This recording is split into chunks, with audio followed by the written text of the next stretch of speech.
chapter 30, and it's titled Revolution and Nationalism.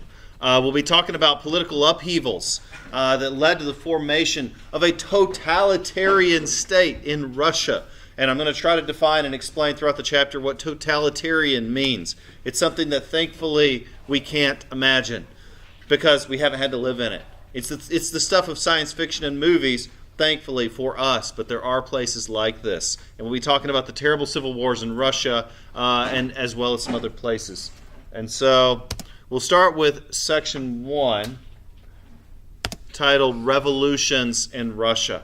And we'll be talking about this long-term social unrest in Russia that exploded in this horribly violent revolution that eventually ushered in the very first true communist government in our history.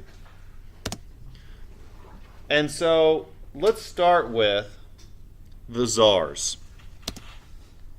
The czars, well, that's the Russian term for Caesar, kind of a hearkening back to the Roman Empire. The Russian leaders started using that term when Ivan the Terrible liberated the Russians from the Mongols. And fast forward a couple of centuries, when Alexander III became Tsar, he decided to end reforms, to actually impose an autocratic rule, meaning he was the absolute ruler, no one could question his authority, anyone who opposed would be killed. And so he suppressed any and all opposition. Any dissent would be dealt with in a very violent way. In fact, the government censored any written criticism. The secret police were created to monitor schools, to monitor public places. Children were encouraged to tell on their families if they heard comments that were allegedly disloyal. If there were people who were not ethnically Russian, minority groups were treated very badly. Because, you see, an authoritarian government structure relies on its people having an animosity toward other groups aside from the government. And so often authoritarian governments will encourage people to hate minorities. And so Jews became a target of these government-backed instances of mob violence. Why? Because you're less likely to think about how badly the government treats you if you're too busy thinking about minorities, about powerless groups that you can inflict violence upon, and the government seems to not care. Now, a few years later, when Tsar Nicholas II came into power, he also continued these practices. So throughout the end of the 1800s, Russia is in a very bad situation. Now, Russia was also undergoing the process of industrialization. There was a number of factories, and that number continued to increase throughout the late 1800s. But really, Russia was still behind the rest of the world in industrialization. For example, in the First World War, Russia really only had about one gun for every 3 soldiers. And so it was standard practice for Russian officers to send men into war without guns, with the understanding that when the guy in front of you dies, pick up his gun and use it. And when you die, someone else will pick up your gun and use it. Can you imagine how backward that is? But that's just one example of how far behind Russia was the rest of the world. Now, the seeds of the revolution date back to the late 1800s. You know, Karl Marx, the author of Modern Communism, and he was an economist, he wrote that you can really understand the dominant theme in history by looking at the struggle between the wealthy and the poor. He said, you know, it's the simplest lens to look at history through because that struggle, he called it class struggle, is the defining element of human history. And people began to think that way in Russia when there was horrible discontent about the conditions and the wages and factories and how workers themselves suffered from a low standard of living, a lack of any type of political power, and the fact that this gap between the rich and the poor meant that the haves that Karl Marx called the bourgeoisie controlled most of the wealth and power in the country, while the have-nots, the ones he called the proletariat, had such poor and miserable lives.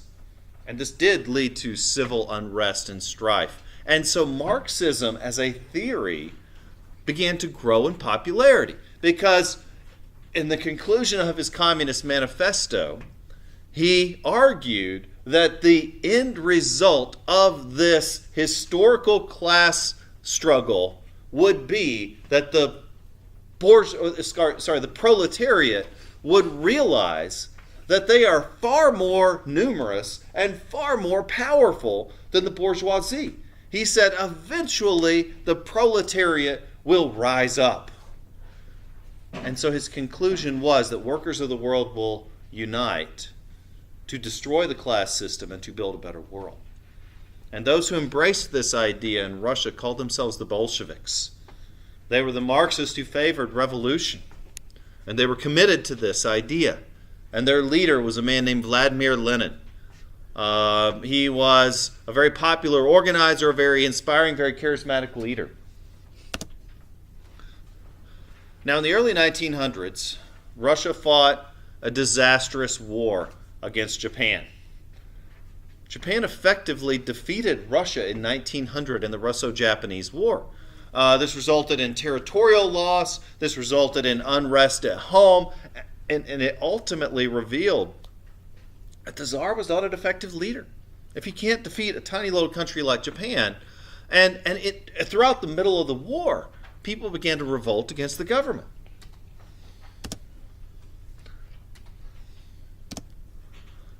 Now, in 1905, 200,000 workers marched peacefully on the Tsar's palace to demand reforms.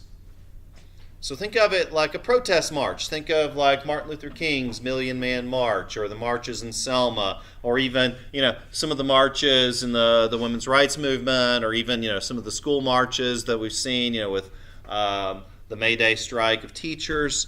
Okay, so now 200,000 workers peacefully marching through the city. These things happen, right? What did the Tsar do? He ordered the army to start shooting into the crowd. It's not exactly a way to win a popularity contest, is it? But remember, these czars are autocratic rulers. They suppress dissent. They deal with opposition harshly. This was a massacre. It was called Bloody Sunday. It led to widespread unrest. In fact, the Tsar was finally pressured by the people to make reforms. Russia's parliament was formed, called the Duma. They met for the first time in 1906. But the Tsar was actually unwilling to share power with this lawmaking body, and so he dissolved them. So think of like Darth Vader in Star Wars when he dissolved the Senate. Same principle. The final blow for Russia was the First World War. Russia lost more people in the First World War than any other country. This at a time when, like you saw in the soldiers' letter, their families were starving. It revealed the fundamental failures of the Russian government. The morale of the soldiers was in a terrible state. And many mutinied, and many deserted, many ignored orders and simply left and went home because they had to take care of their families. So the letter wasn't really just a threat. It was a reality that soldiers were leaving and going home. And finally, Tsar Nicholas went to the war himself. Left his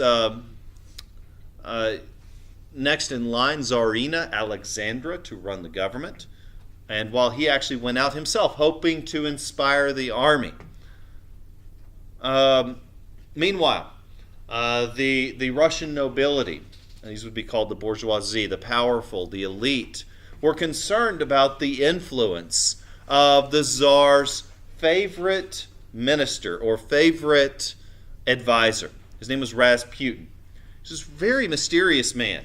He considered himself a holy man of sorts, a magician, and he had this creepy influence over the ruling family. And the nobles felt that he had manipulated his way into power and that he was the true power behind the throne. And so they decided to throw this elaborate party. And they, of course, invited Rasputin. And so he came. And they had all of this delicious food and drinks and wine and all set out at the table. And the nobles sat around and watched him very carefully. They knew which foods to eat, which ones not to eat. And, of course, some foods were poisoned. Well, Rasputin goes wild, drinks all the wine, eats all the food, has a great time. And after a couple hours, the nobles are sitting around going, I thought something was supposed to happen. Nothing happens. Rasputin's just having a great old time, talking to everybody, and they're like, wait a second, we poisoned this guy. He's not dead.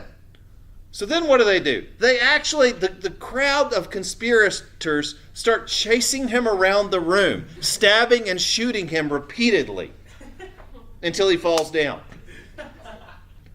And then, what do you got? Well, you got to get rid of the body, so they roll him up in a carpet and they dump him into the river.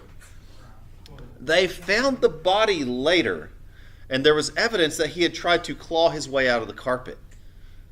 This guy was creepy, apparently cannot be killed by conventional weapons. But anyway, Rasputin finally did die. I don't know if it was the poison or the shots or the drowning, but he eventually went away.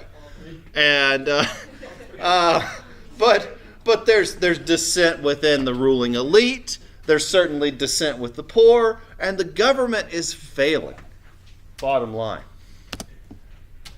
And so this leads to the March Revolution. And so the first steps of this, by March 1917, the strikes began to expand. The crowds continued to march on the palace, and it all culminated at a point in March 1917 when the order was again given to fire on the crowd, and the soldiers said, no, we will not shoot these people. And it became a revolution. The soldiers joined the citizens, and the protests became an uprising until eventually the Tsar himself was forced to abdicate or to quit and to leave the throne. The Duma, remember the lawmaking body, the parliament, established a provisional or temporary government, and these communist revolutionaries called themselves the Soviets.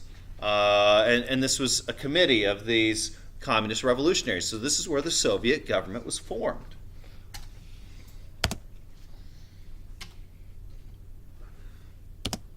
Now, Vladimir Lenin. Remember I told you he was the chief organizer of the Bolsheviks, the communist revolutionaries.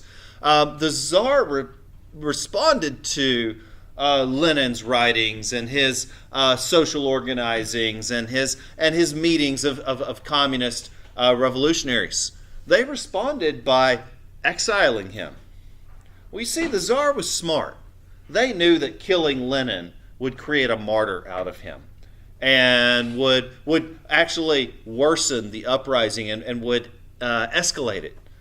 So what do? Well, the next best thing. They kicked him out of the country. They exiled him. Guess where he went? Germany. Now, here's the thing. So Germany was at war with Russia, but they were also harboring Lenin. Germany understood all they got to do is get Lenin back into Russia, and he's going to stir up all this drama. It worked. I mean, all they had to do was get Lenin back into the country. He stirred up all the drama, and Russia quit the war. The nation with the largest army quit the war when Lenin led the Bolshevik Revolution.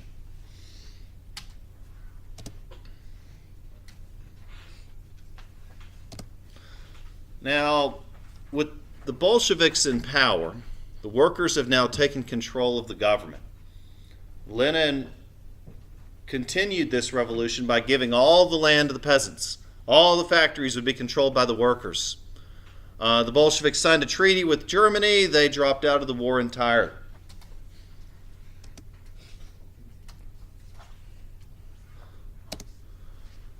But this wasn't the end of it. If you ever look at the Communist Manifesto written by Karl Marx, it's like a 12-step program. At the end, He believed that this communist utopia in which the people control the means of production and that all resources are shared in an equitable way is to be the beginnings of a utopia, a true perfect society. But unfortunately, the history played out a little differently in Russia. This actually led to a civil war. You see, the Bolsheviks, which really represented the largest portion of the country's population, wound up fighting a 3-year war with the White Army. The White Army were the loyalists of the Tsar, the ones who wanted to restore law and order in the old monarchy. 14 million people died in this civil war. I don't know how to explain that. For example, the American Civil War saw the deaths of 500,000 people. And we're still dealing with the legacy and the drama that came from the American Civil War. 14 million people died in the Russian Civil Wars. Now, there are some similarities between the Russian and the French revolutions. Both were horribly violent. Both represented violent uprisings against corrupt monarchies. Now, at the end of the Russian Civil War, in March of 1921, the Bolsheviks had won. Lenin launched the new economic policy. It would have some elements of capitalism, but the aim would be to restore peace and economic prosperity and to rebuild after this terrible war and revolutions.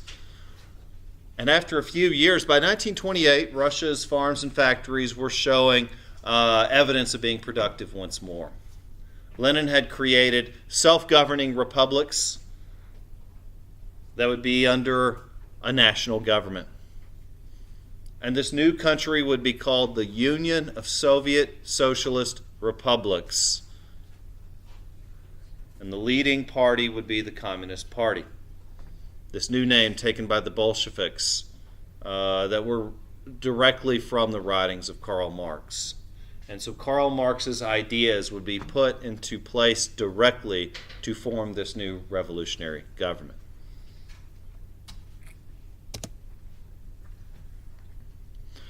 Now, Lenin was the chief organizer, leader, and instigator of this revolution. Send Brooklyn to the front office to leave. Yes, ma'am.